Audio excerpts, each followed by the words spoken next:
Saya berbohong, saya jadi Kapolri. Nah, saya tidak bisa berbohong. Karakter saya itu tidak bisa berbohong. Dicopot? Ya, saya seharusnya pensiun itu bintang 1. Kepolisian seperti sekarang ini. Bukan menjadi Bayangkara seperti zaman Majapahit.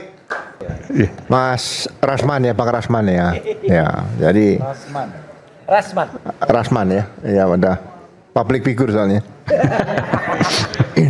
Saya masuk akabri kepolisian tuh tujuannya pasti sama, mengabdi kepada negara dan bangsa, bukan bekerja untuk Polri. Jadi saya bukan karyawan Polri.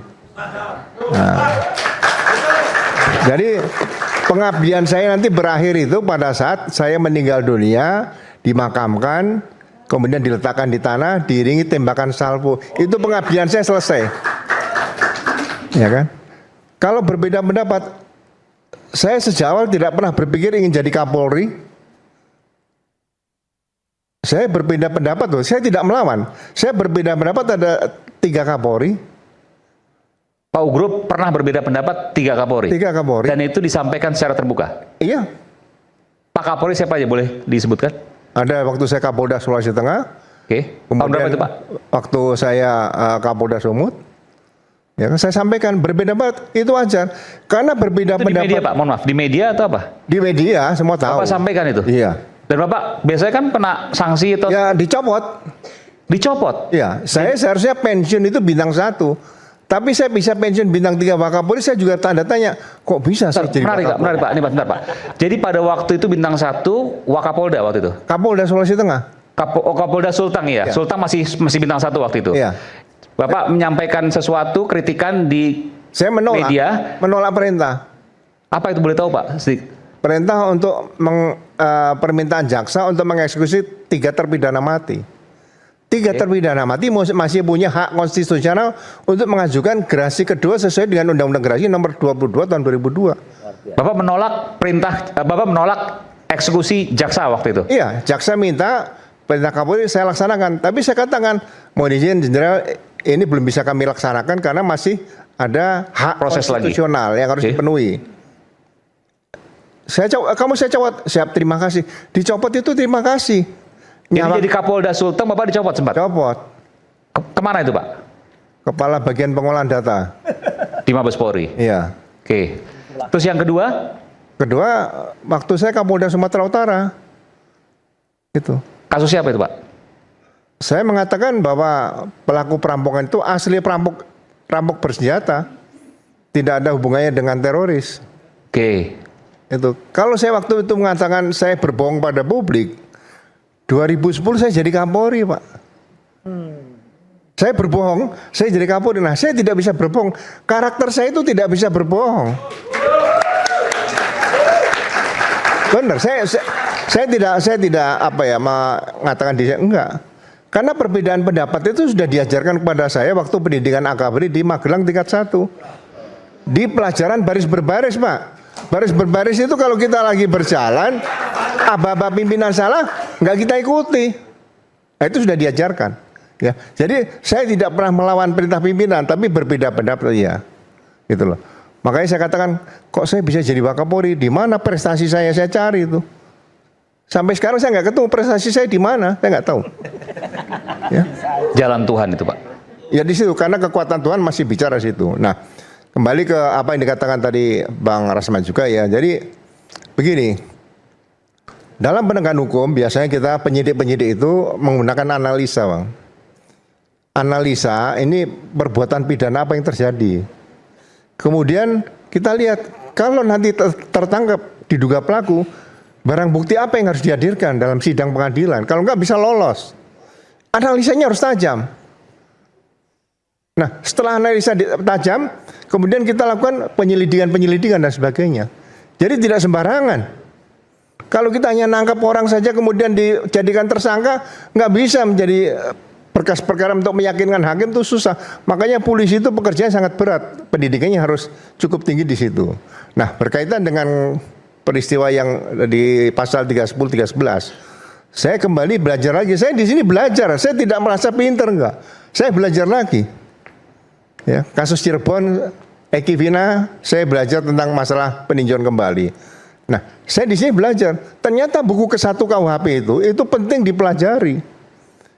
Pasal 1 KUHP lama dan baru sama. Kita harus menyatakan kalau perbuatan pidana itu diatur dalam undang secara eksplisit itu harus dibacakan. Dan tidak boleh pakai analogi. Contoh, pasal 310, 311. Kenapa dimasukkan dua-duanya? Kalau jelas 311, 311 saja. Pasal berkaitan dengan perlindungan terhadap wanita, itu kalau nggak salah ada 9 pasal, dari 284 sampai 28, ada 6 pasal, 289.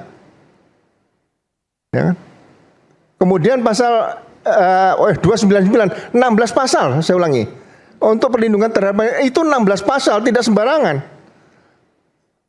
Wanita sadar, disetubui, berbeda pasalnya dengan wanita tidak sadar disetubui. Itu pasalnya berbeda. Jadi secara eksplisit harus disebutkan. Itu pertama, ya kan? Nah, kemudian ada kaitan dengan undang-undang ITE. Nah, pasalnya sudah jelas. Kalau di KUHP lama pasal 63. Kalau di sekarang di KUHP yang baru 125 sebutkan kalau ada pidana umum dan pidana khusus yang diterapkan. Seorang pejabat negara korupsi tidak akan dikatakan pasal pencurian uang negara, pasti pasal korupsi.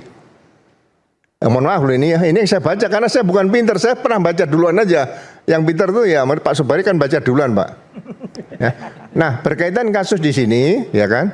Karena kan ada RJ kemarin kejadian di Solo itu, ya kan? Kemudian ada SP3. Saya baca lagi di pasal 79 RJ itu, Pak. Betul tadi dikatakan ada, kalau nggak salah, beberapa ketentuan. Ya kan? 1 permintaan maaf. Tapi saya lihat di Madilog, Bang Egy Sujana, saya tidak pernah minta maaf. Loh, berarti RJ-nya gagal dong.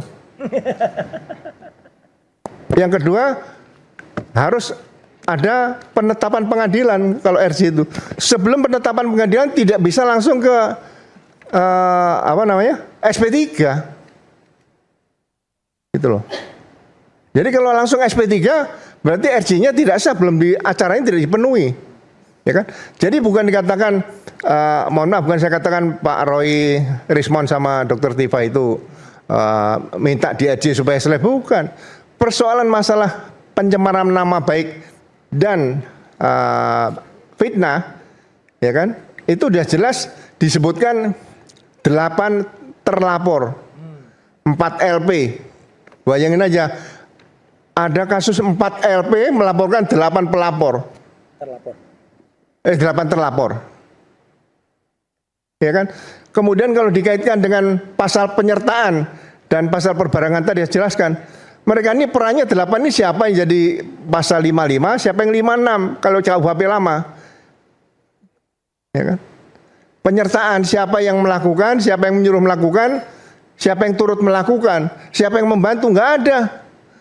Nah, begitu kejadian ada peristiwa di Solo, akhirnya kebingungan sendiri. 2 orang dinyatakan RJ, ya kan, kemudian di SP3. Nah, ini kira-kira di pasal 79 tadi, RJ-nya yang mana nih? Di situ. Pemaafan. Loh, Pak Egy Sujana tidak minta maaf. Pemaafan. Pak Egy Sujana tidak minta maaf, Pak. Ada surat permohonan RJ oleh pengacaranya Ali Danet. Enggak, ini di Madilo kan saya Januari, Bang. Di Madilo kan saya dengar Pak Egy Sujana tidak pernah minta maaf nih. Pengacaranya. Iya, maksudnya. Iya, saya katakan seperti itu. Ya kan? Jadi penetapan pengadilan juga belum dilaksanakan. Nah,